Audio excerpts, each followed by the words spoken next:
All right. I want to welcome everybody. This is our public meeting of the Standing Committee on Economic Development and Environment. And this is our clause-by-clause review of Bills 36 and 37. To get us started, I will ask Mr. O'Reilly to lead us in a prayer. So I'll ask everyone to stand, please. Thanks, Mr. Chair. If you wish to experience peace, provide peace for another. If you wish to know you are safe, cause another to know that they are safe. If you wish to understand seemingly incomprehensible things, help another to understand. If you wish to heal your own sadness or anger, seek to heal the sadness or anger of another. Dalai Lama. Thank you, Mr. O'Reilly. So without further ado, and for the record, I'm going to ask committee members to introduce themselves, and I'll start on my far left. R.J. Simpson, MLA, Hay River North. Kieran Testard, member for Camlink. Good afternoon. Good afternoon. Welcome. Danny McNeely Satu. Kevin O'Reilly, Frame Lake. My name is Corey Vanthine. I'm the MLA for Yellowknife North, and I'm also the chair of the Standing Committee on Economic Development and Environment. We also have with us here our staff. To my right is Michael Ball, our committee clerk. To my left is Kathleen Canuch, our committee advisor, and we also have with us Sheila McPherson, our law clerk. Today, the Standing Committee on Economic Development and Environment is holding a public clause-by-clause review of Bill 36, an act to amend the Petroleum Resources Act, and Bill 37, an act to amend the Oil and Gas Operations Act. Bill 36, an act to amend the Petroleum Resources Act, proposes to change the existing legislation by require public notice of activities related to petroleum development under this act, including some licenses that are issued, changes to how a significant discovery license will be issued, increasing public representation on the Environmental Studies Management Board, more information about the Environmental Studies Management Board will be public, more information received by the minister and regulator will be made public, and Bill 37, an act to amend the Oil and Gas Operations Act, proposes to change the existing legislation by giving the regulator more ability to issue guidelines and interpretation notes to industry. The regulator can hold public hearings. Minister has to table an annual report on the regulator's activities. More information has to be made public about wells, and makes the rules more clear on financial responsibility for wells. Bill 36 and 37 received second reading in the Legislative Assembly on February 22, 2019, and was referred to the Standing Committee on Economic Development and Environment for review. The committee sent letters inviting input from an extensive list of stakeholders, including municipal and Indigenous governments in the Northwest Territories, as well as a number of non-governmental organizations and stakeholders. Committee traveled throughout the territory and held public hearings in Inuvik, Norman Wells, and Yellowknife. Committee thanks everyone who attended these meetings or provided written submissions sharing their views on Bill 36 and Bill 37. For those who are interested, there are copies of the bill available at the back of the room. Committee would also like to thank the Minister of Industry, Tourism and Investment and his staff for the collaborative approach on the review of Bill 38. Through our consultations, Bill 38? 36 and 37. Typo. Through our consultations and deliberations, it was clear that there were areas where improvements were necessary, and committee is pleased to be bringing forward amendments that will improve this bill and create better legislation for the residents of the Northwest Territories. I will now invite the Honourable Minister of Industry, Tourism and Investment to introduce yourself and your staff for the record and proceed with any opening remarks you may have. Minister Schuman. Thank you, Mr. Chair. Thank you for inviting me today to speak to you and members of the committee to speak on Bill 36, Act to amend the Petroleum Resource Act, and Bill 37, Act to amend the Oil and Gas Operations Act. I'd like to introduce the officials here today with me. They are here to help provide technical details if questions arise, and they are Deputy Minister of Industry, Tourism and Investment, Tom Jensen, Senior Legislative Advisor with the Department of Industry, Tourism and Investment, Joel Marion, Manager of Oil and Gas Rights with the Department of Industry, Tourism and Investment, Ian Butters, and Sherry Girock, Legislative Counsel with the Department of Justice. Also with me are the Director of Policy Planning and Communications, Analyst Evan Wall, Manager of Legislation, Matt Fournier, and my Special Advisor, Sabrina Lacani. Mr. Chair, the broad purpose of these bills is to address critical first step changes in the Oil and Gas Operations Act and the Petroleum Resource Act. I will speak briefly to what each bill seeks to achieve. Bill 36 seeks to enhance transparency and public accountability, address administrative and technical issues, and manage significant discoveries of petroleum in the Northwest Territories in best interests of all residents by updating the Petroleum Resource Act. To enhance transparency and public accountability, this bill proposes requiring greater amounts of information to be disclosed about the number of different licenses and activities related to petroleum in the Northwest Territories. Increased public representation on Environmental Studies Management Board, while requiring more reporting on activities of fund they manage. Adding consideration of Indigenous traditional knowledge and input from Indigenous organizations when appointing board members, and clarifying the requirements related to conflict of interest on public boards established under the Act. To better manage significant petroleum discoveries, this bill would amend the criteria for an interest holder to be eligible for a significant discovery license and restrict the term of significant discovery license to better reflect our territory's values and principles when it comes to land and natural resource management. On the administrative and technical side, this bill would clarify authorities of the minister to delegate their powers, duties, and functions to other qualified persons and correct inconsistencies and errors identified throughout the current Petroleum Resource Act. Bill 37 aims to enhance transparency and public accountability and address administrative and technical issues with the current legislation by updating Oil and Gas Operations Act. To enhance transparency and public accountability, this bill proposes expanded authorities and requirements for both the minister and the regulator related to oil and gas activities in the Northwest Territories.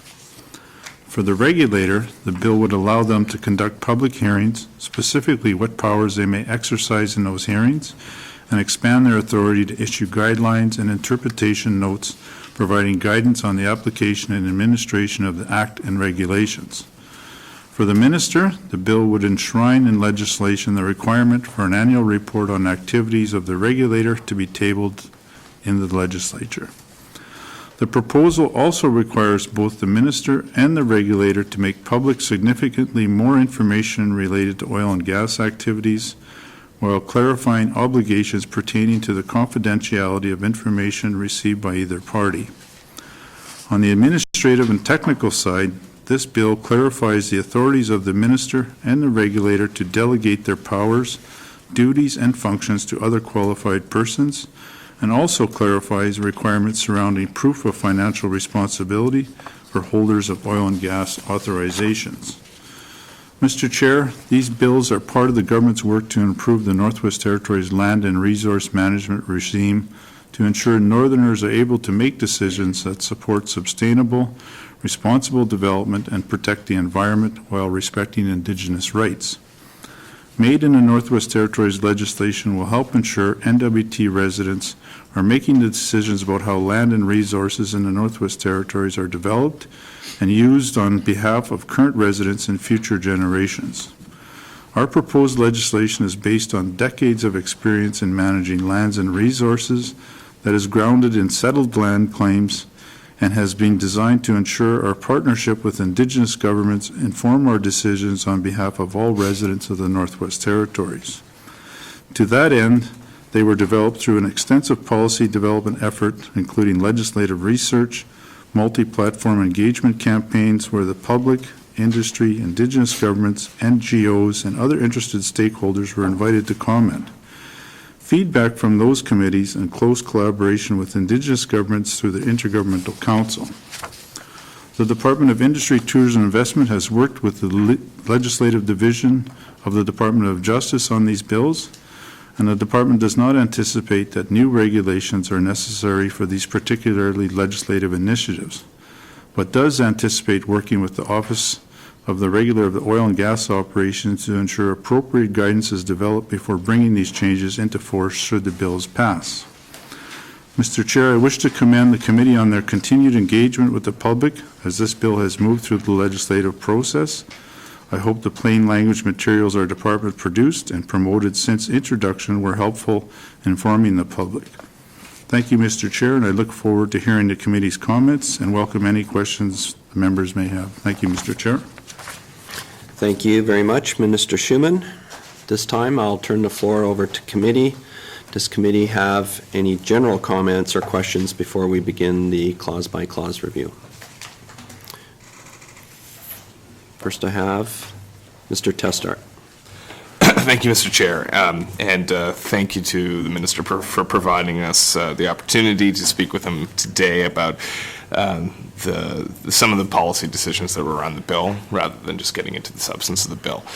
I want to talk about significant discovery licenses. This bill does make some welcome improvements to the regime around the term and ability to extend significant discovery licenses. These are instruments that were inherited from the federal government and have been in existence in the Northwest Territories for quite some time, and they essentially provide exclusive rights to a particular area of oil and gas in the Northwest Territories, and that state of affairs can last in perpetuity. The minister granted several of these licenses prior to the passage of this legislation, and the new regime that will put strict term limits on SDLs as they operate in the Northwest Territories and move away from the current state of affairs where this land could be frozen from development if the proponent chooses to do nothing with it and yet can continue to hold on to it. So, although I welcome the changes that are coming, we have a problem where existing SDLs have locked up a significant portion of oil and gas potential in the Northwest Territories, and there doesn't seem to be a lot of movement on that. So, my first question for the minister is, of the existing SDLs, how much work is has been undertaken by proponents and or is anticipated to be undertaken by proponents who hold those licenses? Thank you. Thank you, Mr. Testart. Minister Schuman. Thank you, Mr. Chair. I think I'll start, and then we may get Mr. Butters to jump in here. But when we had a look at SDLs originally, when we granted these licenses that were in place, this was still under, as you all know, under the rules from the federal transfer of authorities over to the government of Northwest Territories until we pass our legislation. And when we looked at these things, it was deemed that we had to do this. There's some when in granting an SDL, when we looked at this whole situation, it was we had a lot of input from Justice and a number of people, and it was in our best interest to grant these SDLs based on the ways that the laws of the land were laid out at that time and the conditions that were tied to the drilling certificates that were laid out. At that time, there was some commitments to talk to them. We went back to industry. We've talked to a number of people about the SDLs, and we deemed that we had to put these things forward without having a legal challenge from industry.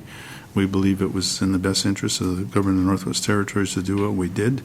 As far as conditions that were tied for these SDLs, I think, if I believe in it, I'll have to get Mr. Butters to step in here, but there was a forfeiture of some monies on some of these things that came back to us, that was came back to the government of Northwest Territories, and this money was deemed shareable for resource revenue sharing with the Indigenous governments, and a portion of that money was given to them through that process. But I'll pass it over to Mr. Butters on some of the other items. All right, thank you, Minister Schuman. Further to that, Mr. Butters? Just to reply to the minister's comment about the forfeitures, they weren't actually in regards to the significant discovery licenses. They were in regards to the exploration licenses, which is a predecessor license, which we award based on a work commitment. And if we don't get bid bonus to, like Alberta and BC, which they pay you money and we pocket immediately. We work on work commitments, and so whatever work wasn't done to secure those ELs were forfeited tens of millions of dollars over the last period here, 4 years. But as far as SDLs, there's no charge associated with them. There's no rentals associated with them. That was the procedure that was inherited from the federal government for numbers of reasons, mostly by virtue of the fact that we're a immature basin, we lack infrastructure. So that was the program that we inherited. The question that Taryn asked was how much work has been done. Significant amount of work had been done in the past. The Mackenzie Gas Project spent probably $1 billion to develop that project, and for numbers of reasons it didn't proceed. In the recent term, the 4 years that we've been managing these, there have been activities, although most of those activities have been associated with suspensions, abandonments, reclamations. And this is taking place Beaufort Delta, Sawtooth, Liard. So most of the work associated with SDLs is in remediation, reclamation, and abandonment. Thank you. Thank you. Further, Mr. Testart?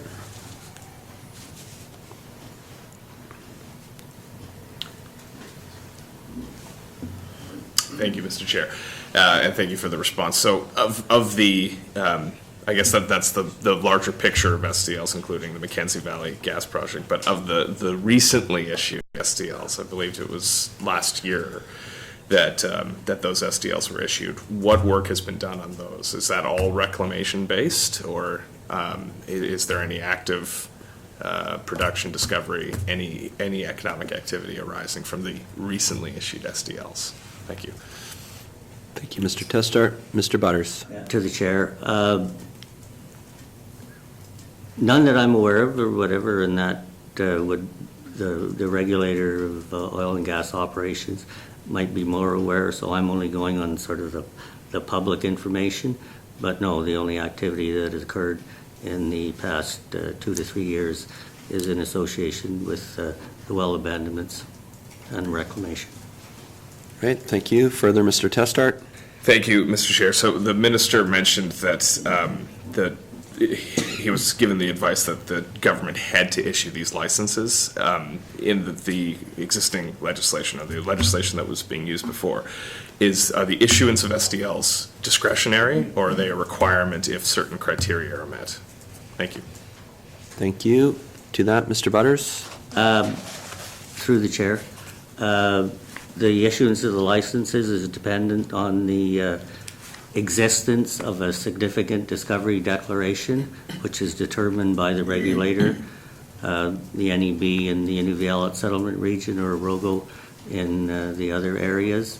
And on the determination of that significant discovery declaration, the minister shall. He has no discretion. Right. Thank you. Anything further, Mr. Testart? Yes.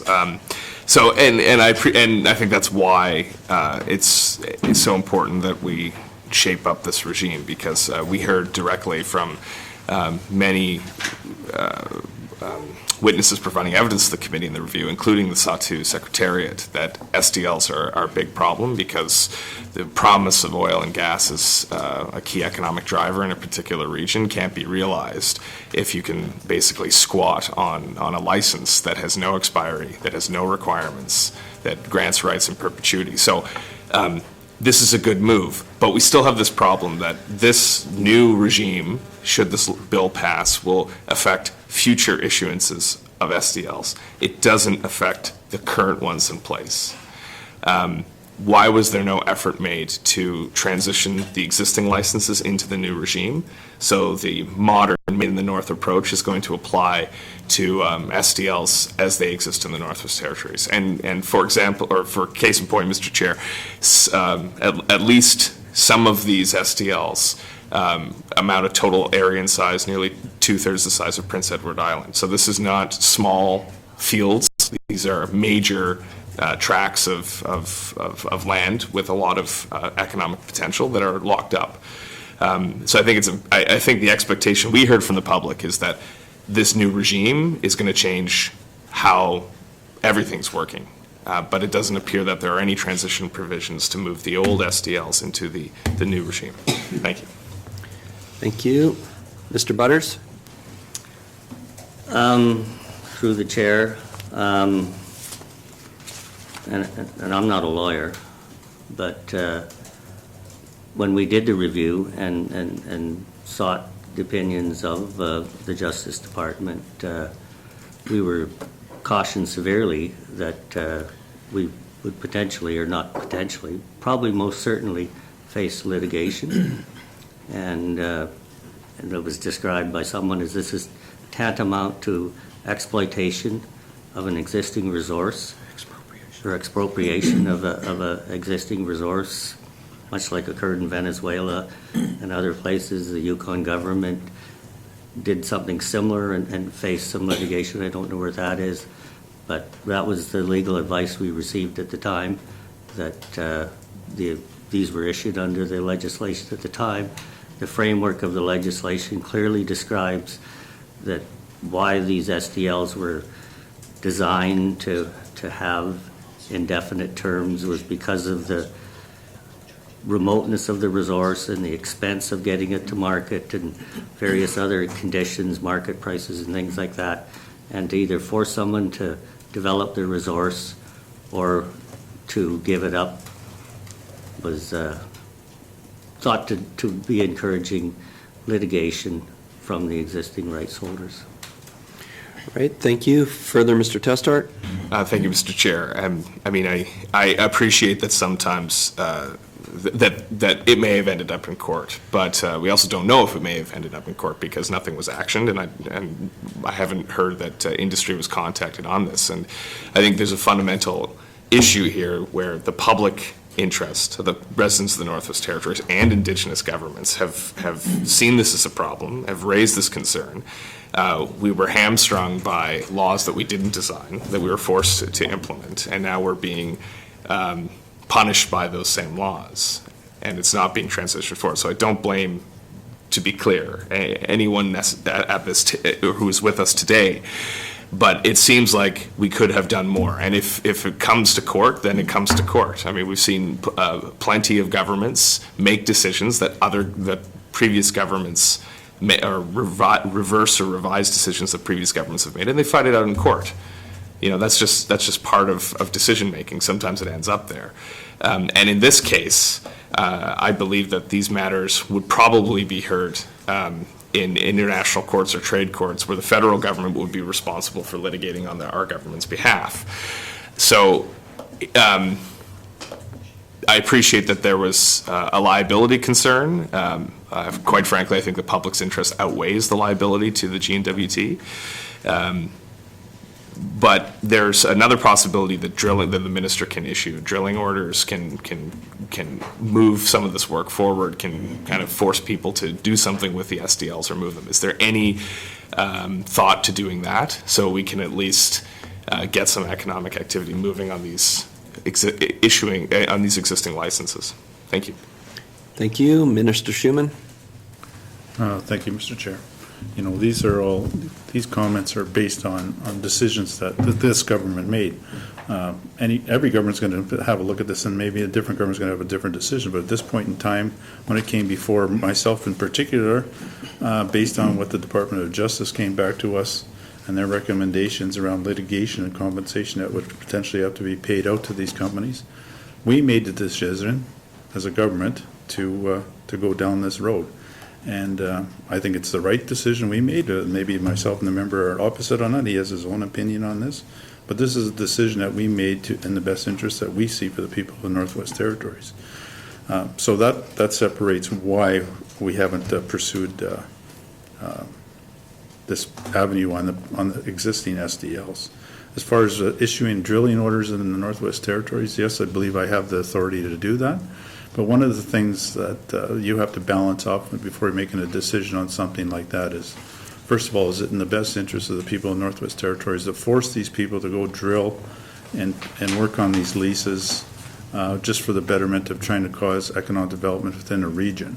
If there's no infrastructure in place to get these things out to market, which is a big problem in the SAT2 in particular around SDLs, without the Mackenzie Valley Highway and a number of things to help facilitate industry to come there in a very competitive market globally, this is going to scare industry away from the Northwest Territories, and we certainly don't want to do that. We want to be working with industry and all stakeholders in the best interest of the residents of the Northwest Territories in the long term to generate economic opportunities and, basically income for the residents of the NWT to be able to service our programs and services through economic activities. And if we're going to scare industry away by forcing them to do something, I don't think that's in the best interest of the residents of the NWT. Thank you. Lastly, Mr. Tessart. Yeah, thank you for the opportunity to ask a thorough line of questioning, but I think we need to be careful about talking about scaring away industry. I mean, I asked earlier what economic activity has occurred from these licenses, and the response was none. So it's one thing to say that, this is going to jeopardize economic activity, and we want to foster economic activity. Well, the issuances of the licenses under the previous legislation haven't done that. So I think we need to look at what's before us, which is a new regime that has been supported by Indigenous governments, supported by, the Minister mentioned the Sahtu as well, but the Sahtu's biggest concern is that they feel that the land is locked up, and it's our role as a standing committee to address those concerns through legislation and to report back to the public and to the government on what we have heard. And in this case, this SDL issue has not been resolved. Going forward, yes, the issuance of new SDLs will have better terms, but the existing one is still a problematic state of affairs for not just one region, but for the entire Northwest Territories economy as it relates to oil and gas. And I think we need to give more comfort to the people who are dependent on economic activity in the oil and gas sector when little is undergoing. And I think the old SDL model is not helping that state of affairs. I think it's allowing those rights to be held until a pipeline is built, which may never be built. And we need to do a better job than that. Again, we're moving forward, but there's still a problem out there, and we need a way to give comfort to Indigenous governments, to the communities we represent, to the general public that this is something that is moving forward, that they can be assured that the existing SDLs are going to be an economic benefit and not a liability to the future of economic growth in our territory. Thank you. Thank you. Take that as a comment. Any reply to the comment? Comment noted. Okay, thank you. Next I have Mr. O'Reilly. Thanks, Mr. Chair. Yeah, I have some comments and at least one line of questioning I'd like to pursue. Just, I do want to acknowledge that this was the product of a co-development process, these two bills.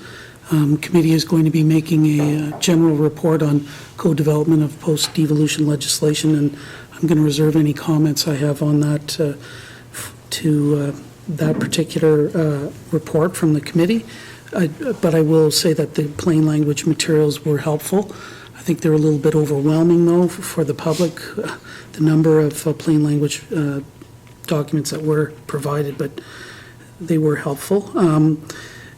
I have one question I'd like to pursue with the minister in particular, and that's committee was recently made aware that Section 22.2 of the Northwest Territories Act requires approval of the federal government whenever we do something in our oil and gas legislation that may affect the jurisdiction of the National Energy Board, which still retains jurisdiction in the Nunavut Settlement Region and the offshore, of course. But can you tell us what the status is of any consultations with the federal government regarding their consent approval of the changes that are proposed in Bills 36 and 37?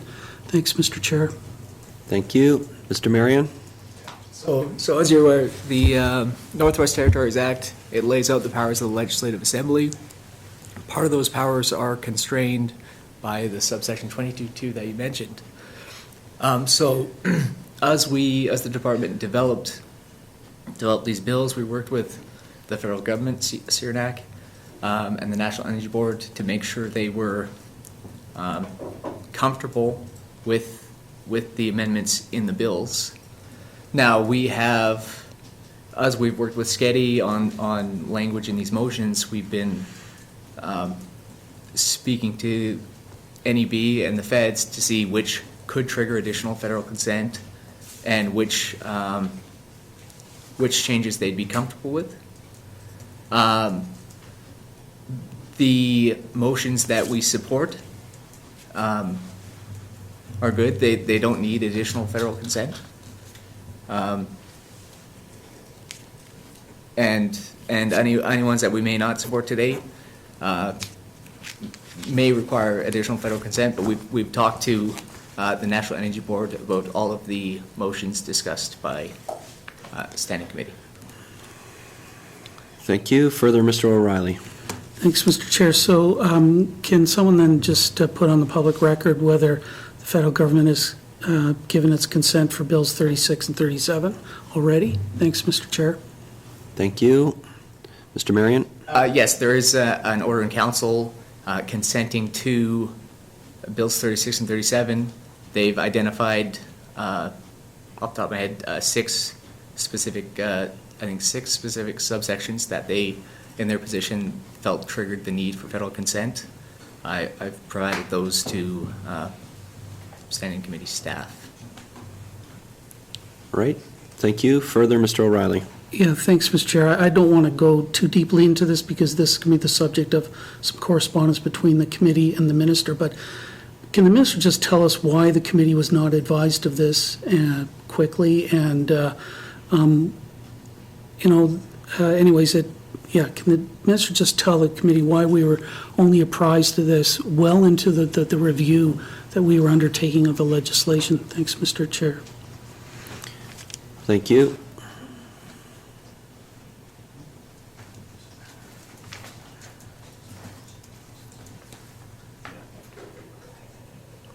Minister Schuman. Thank you, Mr. Chair. So part of this back and forth with the committee and the federal government, this was just part of managing the process that we had in place and the timelines that we had. So that's the only reason that we have for that. Thank you, Mr. Chair. Thank you. Anything further, Mr. O'Reilly? Yeah, thanks, Mr. Chair. Actually, it goes way beyond managing the process. This starts to impinge on the privileges of this committee, but that's the subject of some correspondence, and I really look forward to the minister's response on that. I do want to go on to a few other things here. Like my colleague, the Honourable Member for Cam Lake, I too believe that these bills do not fix the significant discovery license problem. All these bills do is provide for a 15-year term limit. There are other options in terms of rents and including terms and conditions and the calls for bids and so on that could be used, but all of that is left to some future point to sort out and the minister's discretion through regulation making. So there still needs to be a significant public discussion and debate around significant discovery licenses, the ones that were issued previously by the federal government, the 10 that were issued by this minister in post-devolution world that account for 39% of the area of Prince Edward Island. I believe the minister did have an option based on the information I got, and he didn't exercise that option. So we've discussed this and debated this on the floor of the House. I don't believe that those SDLs had to be directly issued the way that they were. So that's a difference of opinion, and we'll continue to hash that out. But there is obviously a lot more changes that are required in the oil and gas legislation, which are going to be the subject of sort of the phase 2 approach, and that includes the issue of royalties. And we need greater public disclosure around royalties as well. And I think that the department, we only have a few weeks left in our mandate here, but a clear plan is required, I think, for that Phase 2 review, and it's going to require a co-development process and public engagement, as the earlier one did, but it's going to have to go a lot more into depth around issues, particularly royalties, for my mind. I want to acknowledge that this bill is going to make some improvements to accountability for the Environmental Studies Management Board, but it does not go far enough in my view. This board doesn't really actually have to do a lot right now because there's not a lot of levies being put in place for environmental studies because there's not a lot of oil and gas activity going on in general. I pushed for and tried to get the department to use a co-management approach in the Environmental Studies Management Board. I obviously failed. There is some increased public representation on here. There's some acknowledgement of an inherent conflict of interest when industry is represented on this board. That's good, but the way you get rid of that is you just make it an independent body without people sitting in a representative capacity, and that's what should have been done. And I regret that that's not what we find in this bill. The bill does not deal with the issue that's set out in the mandate of this government around hydraulic fracturing. There was a commitment made in the mandate 1.1.10 by Lands and ITI that they were going to do work to make sure that our residents could meaningfully participate in assessment of potential benefits and risks associated with resource development, including hydraulic fracturing. That has not happened. And this bill does not clarify. It does provide some clarity around information disclosure, but it does not deal with the issue of whether hydraulic fracturing could or should take place in the Northwest Territories. So that issue in the mandate has not been addressed through this legislation, and efforts were made to try to get this government to deal with it in other ways, and in the last assembly as well. Unfortunately, those failed. I guess the last thing, or a couple last points if I can, Mr. Chair. Bill 37 does not deal with the issue of the absolute liability cap on onshore oil and gas exploration. I've raised this issue on the floor of the House. This was an opportunity to deal with this. The minister could have fixed this, and the minister didn't do it again. So that Phase 2 review needs to address the issue of a liability cap. It puts our government and our taxpayers at risk. I've raised it on the floor. The minister could fix this tomorrow through a regulation change. The minister hasn't done it and has not seen fit to do that. The last point I guess I want to make, Mr. Chair, is about regulation making. Thank God that the federal government, in its wisdom, provided regulation making authority in the oil and gas legislation that we inherited that requires a publication in the Northwest Territories Gazette, or at least in the Federal Gazette in those days, and a period for public comment. So it was the foresight of the federal government in actually ensuring that, because the post-devolution legislation developed by our government does not afford the public an ability to see regulations or comment on them. And that is a systemic government-wide problem. Thank God for the federal government having the wisdom and that we've inherited this and we have to live up to it. So that's a heads up to this minister and to our government and cabinet that you need to find ways to ensure that the public, Indigenous governments, municipal governments have an opportunity to see the regulations that are going to be developed under the post-devolution legislation. We've had a lot of public interest expressed to us in being able to be part of that process. The oil and gas legislation provides it. The other legislation developed by Cabinet does not. And that's not a made in the North approach. I'll tell you that right now. Thanks, Mr. Chair, but that's all the comments I've got. If the minister cares to react to anything that I've said, happy to hear what he may have to say. Thanks, Mr. Chair. Thank you. Take that as a comment. Any reply to the comment? No reply. Comment noted. Any further comments, questions from committee? Mr. McNeely. Thank you, Mr. Chair, and thanks for the presentation by the department and the minister. And considering the amount of oil and gas potential and attractiveness as lately as a number of years ago, which led up to these new SDLs in the Satu area. And we're all dictated by the world commodity prices, of course, and to try to attract an elephant into our area, such as this industry, is really based on a number of factors. We don't have, the economics aren't there to attract them to the area, but we can design regulations through this reform for future transition to make it more attractive. Some of these players have the capability of exceeding our government's budget, and one could just review the Exxon bid in the offshore Beaufort Delta area at the time here, when their bid exceeded $1 billion. So I'm quite satisfied with the work done by the department and taking this lag time and producing a amended two pieces of legislation in this idle time. And moving forward, there's always room for improvements, as my previous colleague had mentioned. On the regulatory side, I compliment the negotiators for bringing us the devolution agreement that gave the regulatory decision-making over to our side of the fence. So just recapping, I'm satisfied that the department has done our due diligence, and I know for a fact that you probably engaged industry at the same time here, and even if we were to have a public hearing in Norman Wells here tomorrow, I think some of the decisions you've made in allowing these SDLs to go through, I think people in our experienced communities would tend to agree underneath the circumstances. Thank you, Mr. Chair. Thank you, Mr. McNeely. Take that as a comment. Any reply to the comment? No reply. Comment noted.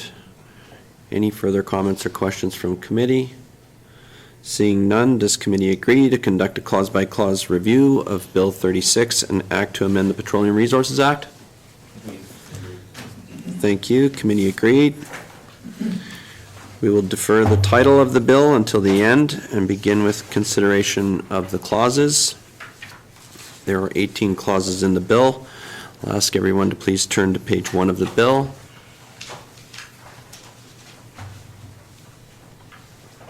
Clause 1. Agreed? Clause 2, does committee agree? Clause 3, does committee agree?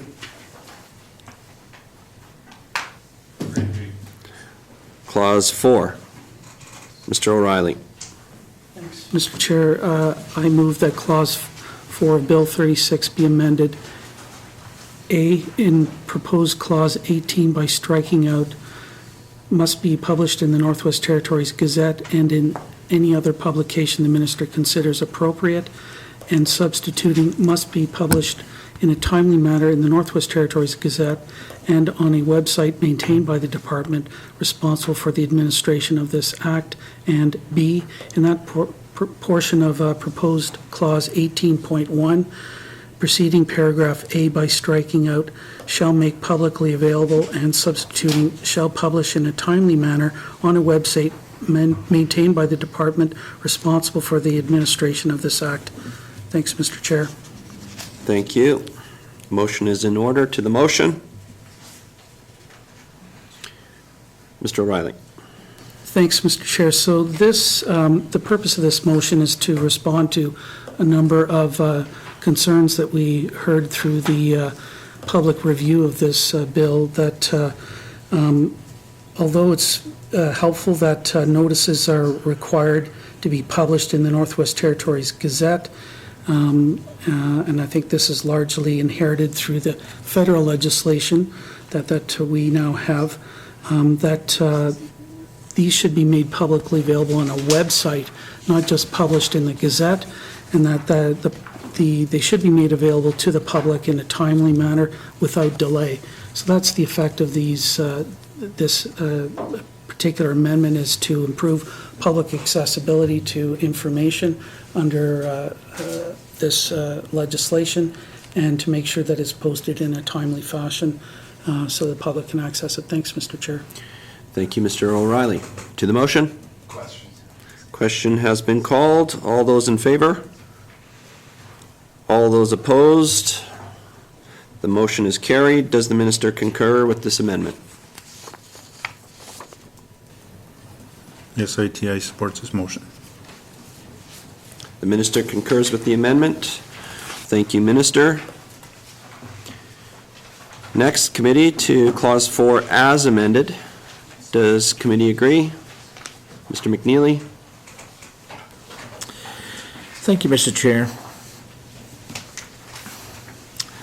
I move that the Bill number 4, Bill 36, be amended by adding the following after proposed clause 18.1. 18.2, a report prepared by the minister under section 98 shall include a list of A, brackets, the notices published under section 18, and B, brackets, the information made available to the public under section 18.1. Thank you, Mr. Chair. Thank you. The motion is in order. To the motion? Mr. O'Reilly? Thanks, Mr. Chair. Yeah, I support this motion, and what it will do is provide some greater clarity around the content of the annual report that's required under Section 98 of the existing legislation. But there's other information that the minister can and should make available to the public. Some general information such as perhaps the number and extent of exploration licenses, significant discovery licenses, the oil and gas rights issuances, some general information around that aspect of how we manage the resources. So, but all we could do was get our hooks into certain parts of the Act, given what we were given in this bill.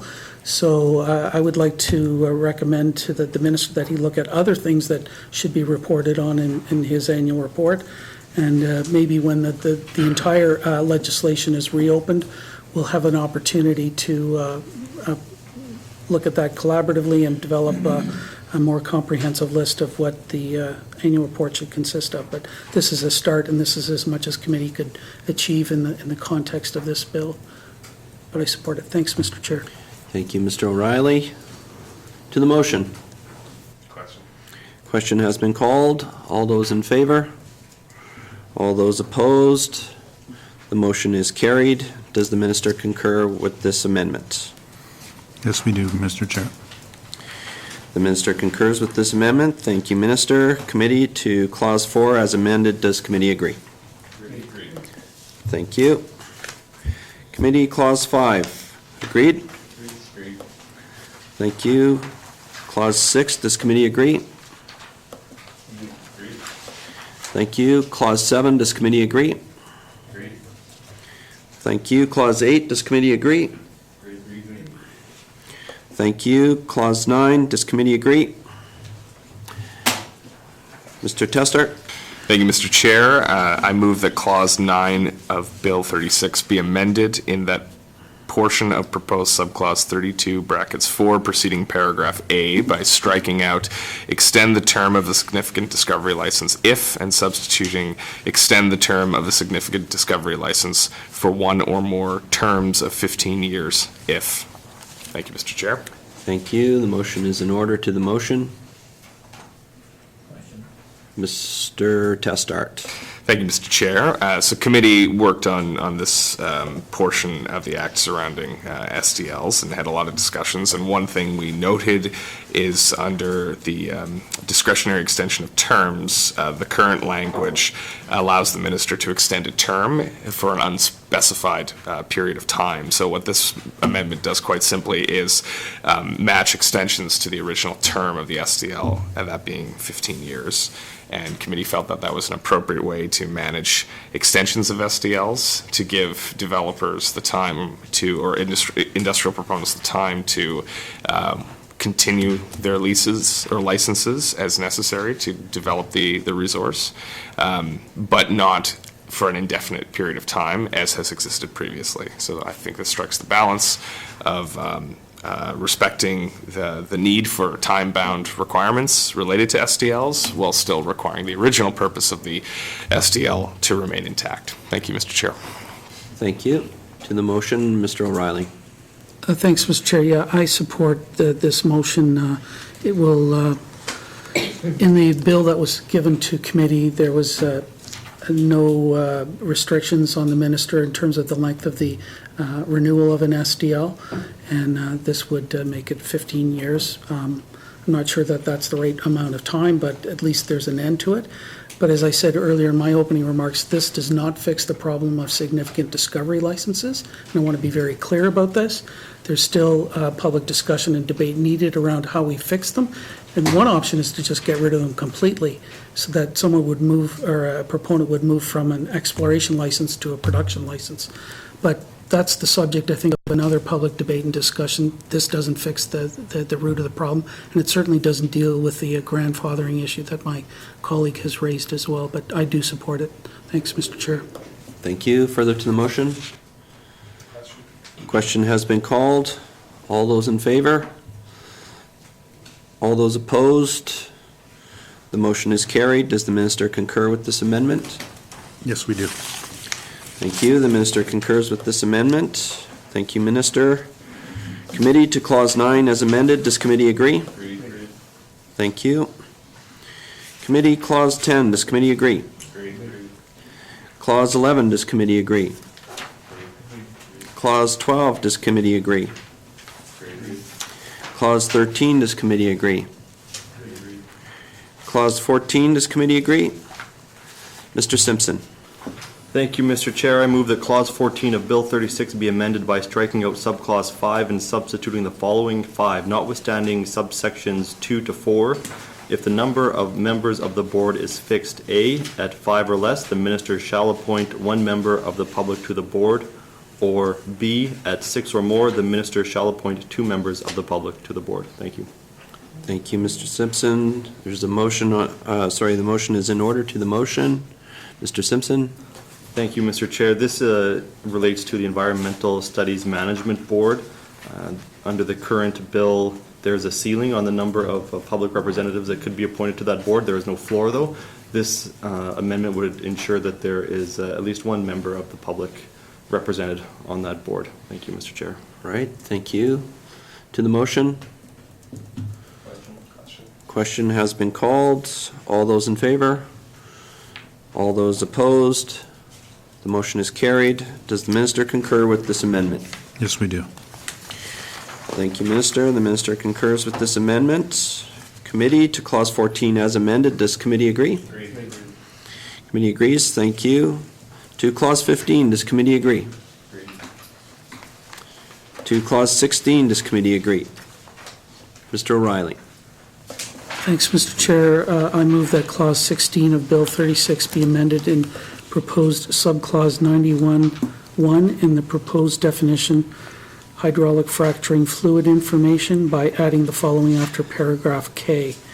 K1, the total volume of fluid in cubic meters recovered from the well. Thank you, Mr. Chair. Thank you, Mr. O'Reilly. The motion is in order to the motion. Mr. O'Reilly. Thanks, Mr. Chair. We had, committee received several submissions from Indigenous governments in particular, the Katlodechi First Nation, Sawtoo Secretariat Incorporated, and I believe the general public, NGOs in particular, around, I think there's an appreciation that the information that's going to be made public around oil and gas is going to increase immensely, and that's good. But around the issue of hydraulic fracturing, there was no requirement to report the amount of fluids that are recovered from a drilling operation. So if you subtract the amount that's put down versus the amount that's recovered, there's still stuff underground, and that's what people wanted to understand. So the effect of this amendment is to require that this kind of information be collected and will now be made available to the public so they can understand how much of the drilling fluids remain below ground in our groundwaters. So I think this is a good amendment. If I was to tweak it a little bit further, I would probably ask for the concentration of the hydraulic fracturing fluids that are recovered as well, the amount of those, but this is a start, and I do support the motion. Thanks, Mr. Chair. Thank you. Further to the motion? Question. Question has been called. All those in favor? All those opposed? The motion is carried. Does the minister concur with this amendment? Yes, we do. The minister concurs with this amendment. Thank you, Minister. Committee to Clause 16 as amended. Does committee agree? Mr. McNeely? Thank you, Mr. Chair. I move that Clause 16 of Bill 36 be amended by adding the following after proposed subclause 9(1) brackets 9. Brackets 9.1, a report prepared by the minister under section 98 shall include a list of the information made available to the public by the minister under this section. Thank you, Mr. Chair. Thank you. The motion is in order. To the motion, Mr. O'Reilly. Thanks, Mr. Chair. Yeah, earlier in another amendment that committee had proposed, there was an attempt to get a little bit more directive about what sort of information should be contained in the annual report from the minister. So here's another effort by the committee to help the minister define what should be put into the annual report. So the kind of information that's going to be included now in the annual report will be a listing of information around delineation wells, development wells, engineering research, feasibility studies, environmental studies, and so on. So that it'll be a more hefty report so the public can understand what's happening with oil and gas activities in the Northwest Territories. So I support this motion. Thanks, Mr. Chair. All right, thank you. To the motion? Question. Question has been called. All those in favor? All those opposed? The motion is carried. Does the minister concur with this amendment? Yes, we do. The minister concurs with the amendment. Thank you, Minister.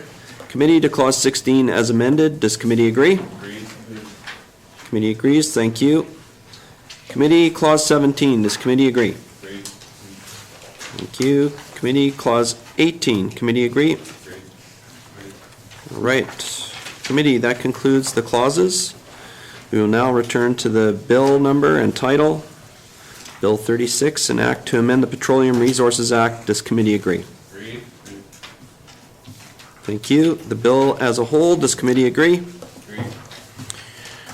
And thank you. Does the committee agree that Bill 36, an act to amend the Petroleum Resources Act, is now ready for consideration in committee of the whole? Mr. McNeely.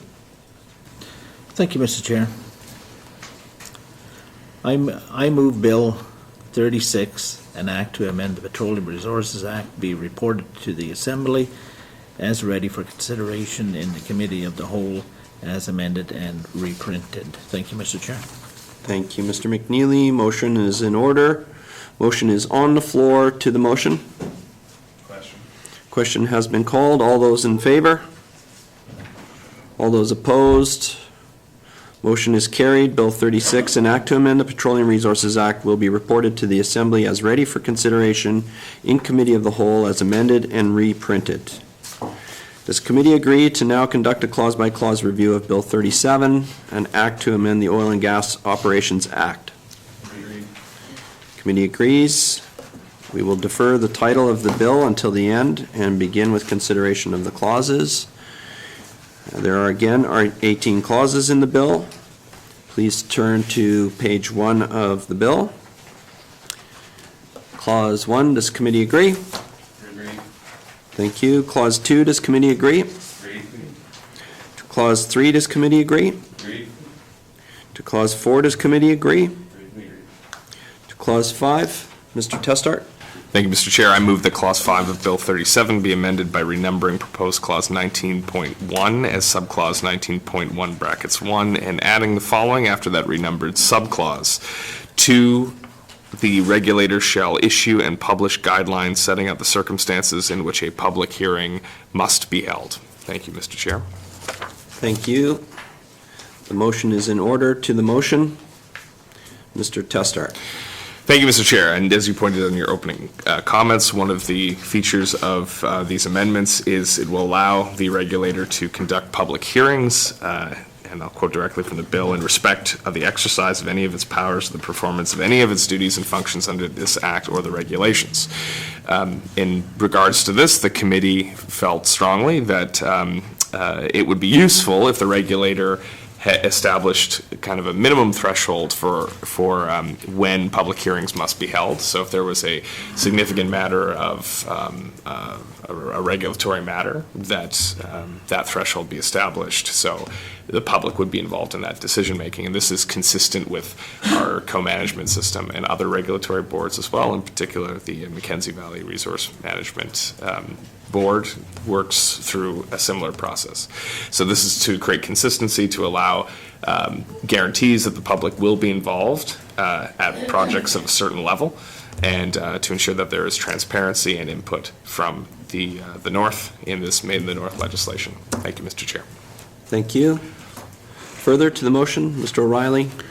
Yeah, thanks, Mr. Chair. Yeah, further to what my colleague said, a lot of people here in the Northwest Territories, particularly those that have been involved in resource development, understand that there's a threshold for when a water license application triggers a mandatory public hearing.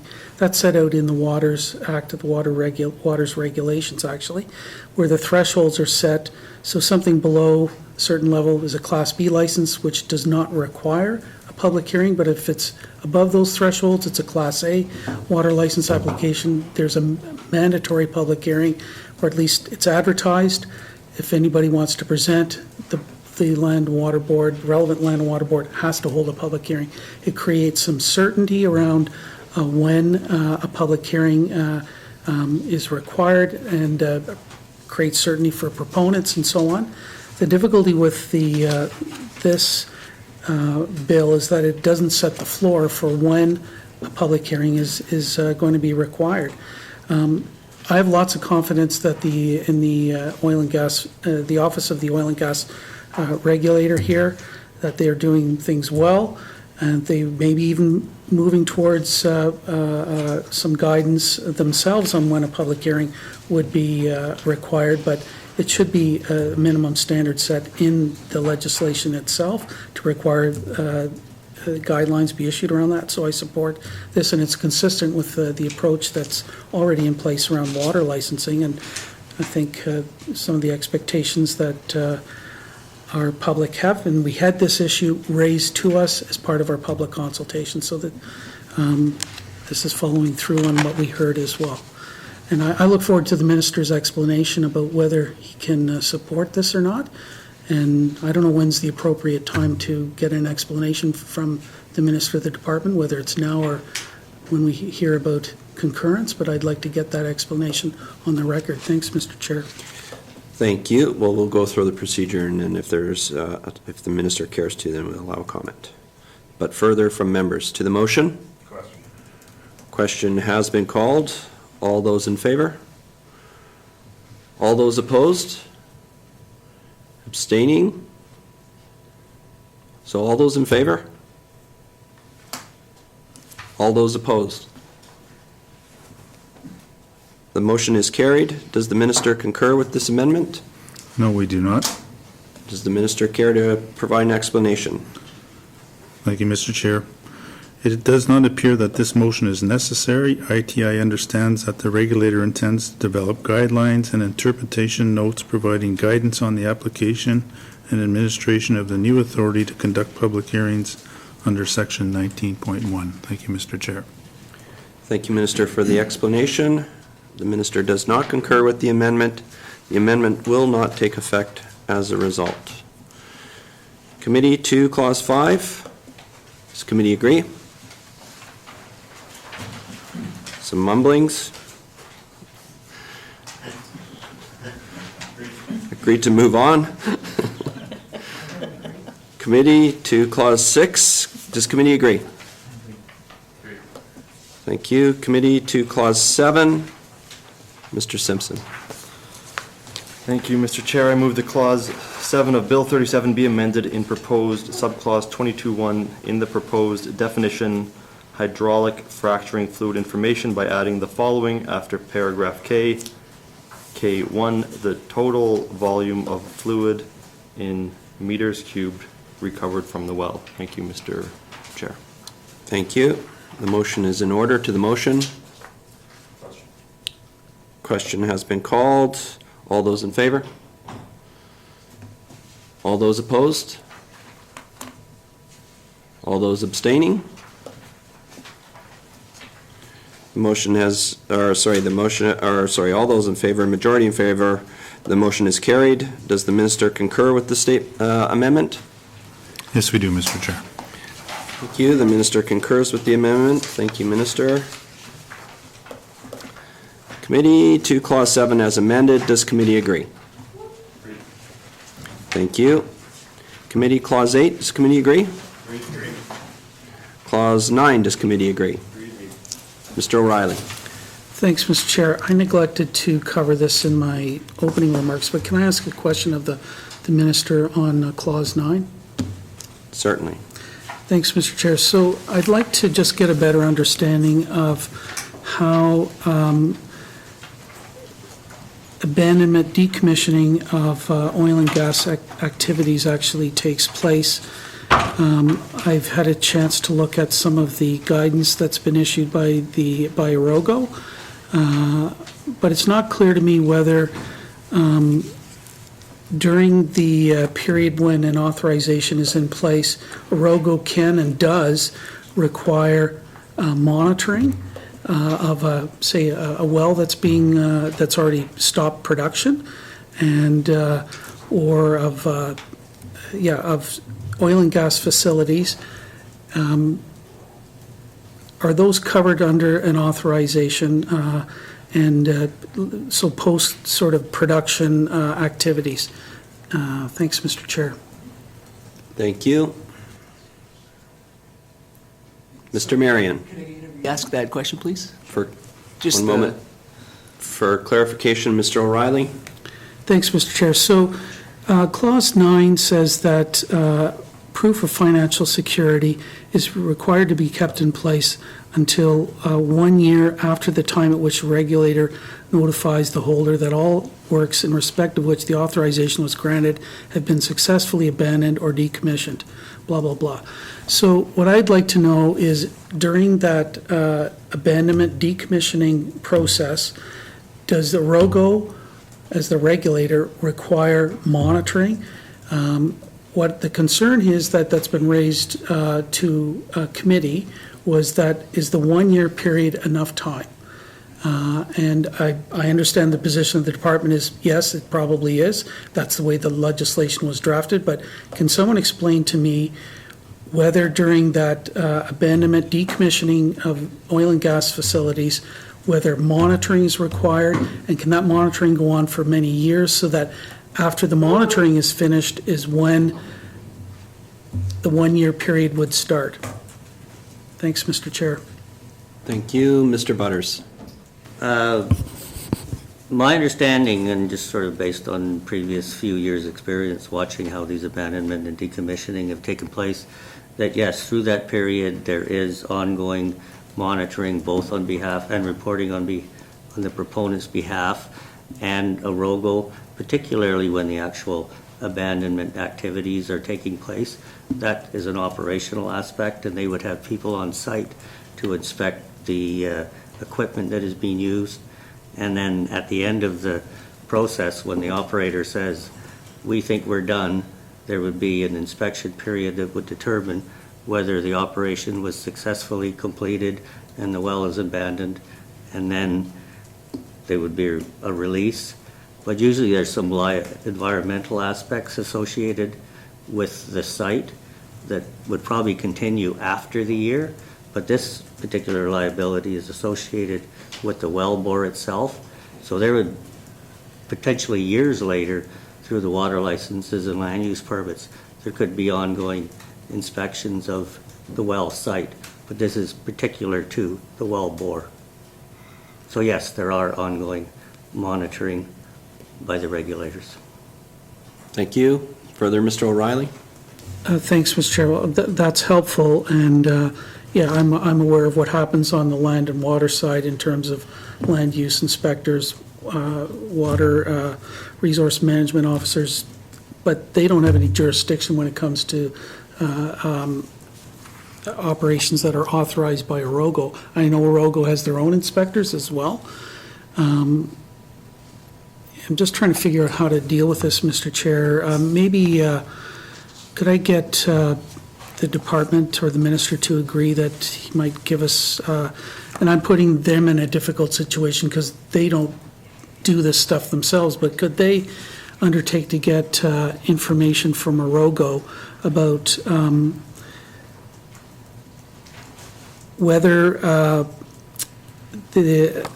what sort of monitoring of facilities is required, and whether the monitoring itself has to be completed and signed off before the one-year period begins? Because I just don't understand this very well. Thanks, Mr. Chair. So to be able to provide that to committee.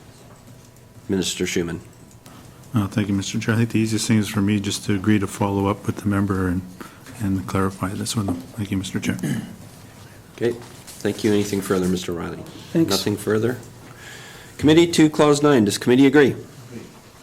Thank you. Clause 10, does committee agree? Thank you. And I was wrong, there wasn't 18 clauses, there's 11.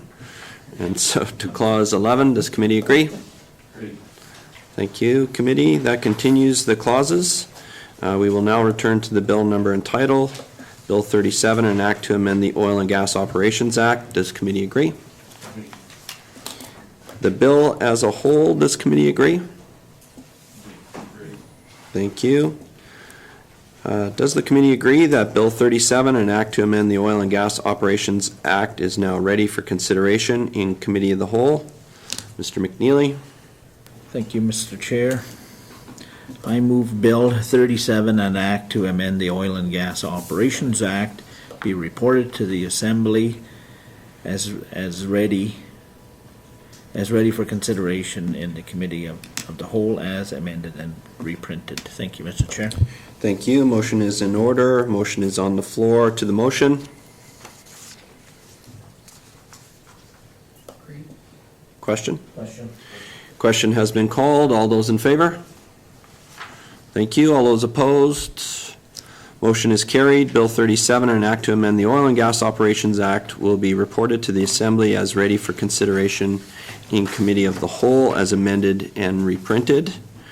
I want to thank you, Minister, and thank you to your officials joining us today. Do you have any closing remarks? Minister Schumann. Thank you, Mr. Chair. I want to take this moment to thank committee again for their continued engagement with myself and the public on these two bills. And we'll get her on the floor of the House and continue to move on through the legislative process. And again, thank committee for their work. Thank you, Mr. Chair. Thank you, Minister, and thank you to everybody once again for coming out this afternoon. With that, we can be adjourned. Thank you.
We'll miss you.